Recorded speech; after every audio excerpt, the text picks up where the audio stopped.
Hi, my name is Robert Chelle with Chelle Law, and my firm assists physicians with employment contract issues.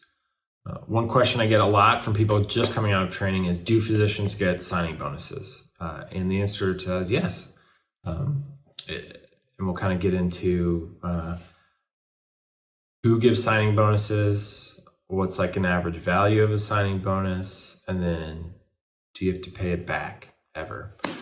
So first, who gets signing bonuses? I mean, any physician could get a signing bonus if they're coming out of training or just switching jobs. Does everyone give a signing bonus? No. Most places will at least give some kind of relocation assistance, usually between $5,000 to $15,000, and many of those will pay it directly to the moving company. But that's not the same thing as a signing bonus. There are some places that will then kind of combine the two, call it commencement bonus, and then it's up to the physician how they want to use it. They could use it for relocation assistance, for down payment, for whatever they want. But let's just talk purely about signing bonuses right now. So how does it work? Well, I would say, now this is absolutely specialty dependent, but normally signing bonuses are somewhere between $10,000 to $50,000. And then when it's paid is an important part of that as well. So some employers will pay it upon signing the agreement. I would say the majority of employers won't pay until usually the first pay period after the physician actually starts practicing with that employer. So the reason why the timing of that's important, sometimes people just coming out of training, either residency or fellowship, simply don't have a ton of money. You don't get paid a lot in either of those scenarios. And if you have to move to a city and put a down payment in a house or some kind of security deposit, having some of that money up front certainly can help the physician and make things more comfortable. So that's one area that we can negotiate, is when is the bonus paid? So how much you get? Well, there is absolutely no hard and fast rule of like this specialty gets this amount. It is absolutely employer dependent. Some are absolutely willing to pay a decent amount, and others are just saying, no, you're not getting one no matter what. And this goes for any kind of contract negotiation. If you're in a specialty that's in high demand and has kind of not many out there, certainly you have more leverage. If you're going to a town that's harder to recruit to, you certainly have more leverage in that scenario as well. I would ask classmates, so others in your residency, what are you looking at as far as what your bonuses are? You could ask some of the attendings and say, what are you hearing about what's a normal amount? Certainly an attorney who deals with physician contracts all the time can probably give you a decent idea.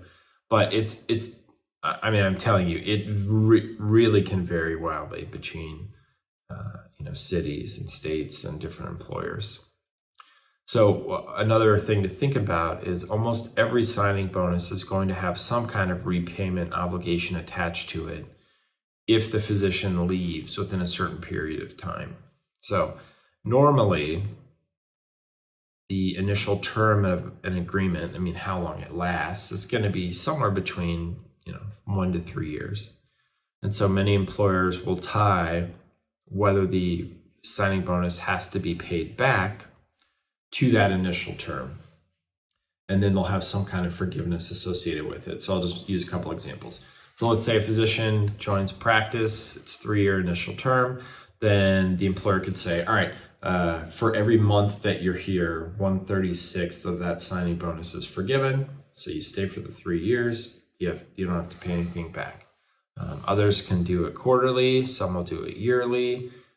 And then maybe it's only a year, could be 2, kind of depends. But it's pretty rare that you would get a signing bonus. And then if you left in the first year, you wouldn't have to pay something back.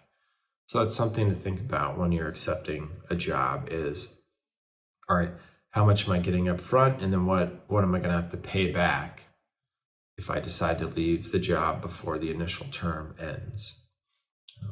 So in addition to a signing bonus, some places, and this is, I would say under 10%, could also offer some kind of student loan forgiveness. That's another thing to look into. It would be absolutely, extremely rare for a physician-owned practice to offer student loan assistance. Just doesn't happen. It would have to be with the hospital or healthcare network. Well, I would say the vast majority would be through a hospital or healthcare network that would be willing to offer some kind of student loan assistance.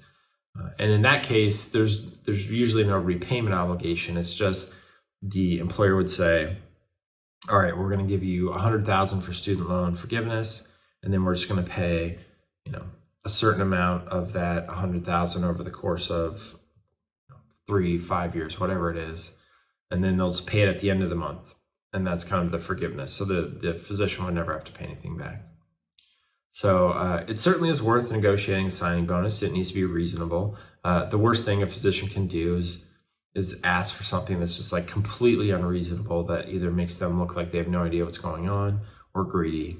So that's kind of, you got to like thread the needle of, all right, well, this is a normal amount to ask for, or it can, it needs to be a little bit over what they're offering. So do physicians get signing bonuses? Absolutely. The amount just kind of depends upon the situation. But I would say almost any physician should get at least some kind of signing bonus when they're either coming out training or moving. All right, so hopefully that was helpful. If you have any questions, you can give us a call at the phone number listed below in the description, or you can always reach us through our website, chellelaw.com. That's CHELLE law.com. And appreciate you watching the video. Thanks.